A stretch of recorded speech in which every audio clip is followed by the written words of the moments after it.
Disabled music fans hit the wrong note on ticket sales.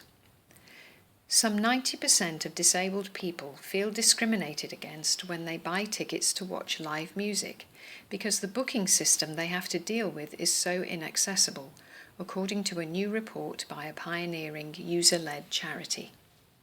Nearly half of those questioned said this discrimination caused them to consider taking legal action.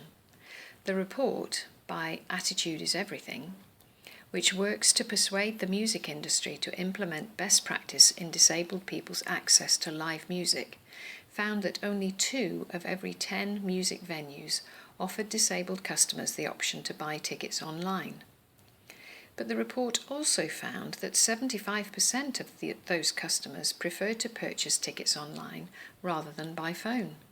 Some 83% of deaf and disabled mystery shoppers who completed a questionnaire said that they were put off buying tickets by the access problems they had faced, with most blaming both ticketing agencies and venues. Suzanne Bull, AIE's chief executive, said this was the most striking statistic in the report, as it illustrated how improving access could benefit businesses.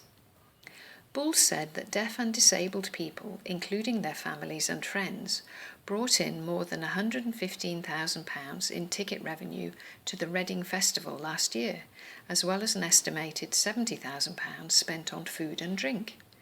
There was now no denying from the statistics that there is a strong business case for improving access, and the customer base of deaf and disabled people is growing year on year.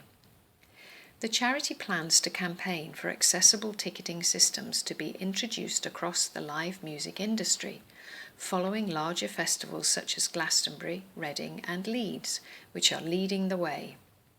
It wants clear access information provided in advance of tickets going on sale, ticket buying options that are identical to those offered to non-disabled customers, and a new system that would prevent customers having to provide proof of their impairment every time they buy a ticket.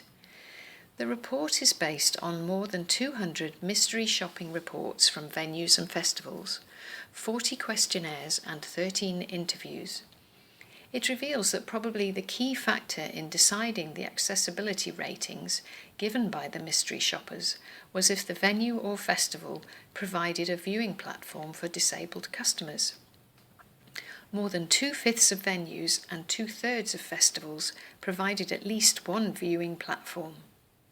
Graham Griffiths, AIE's Business and Operations Manager, said there had been huge progress with access to festivals, particularly with the provision of platforms. In 2005, there were 150 people using Glastonbury Festival's accessible campsite. In 2013, there were 1,500.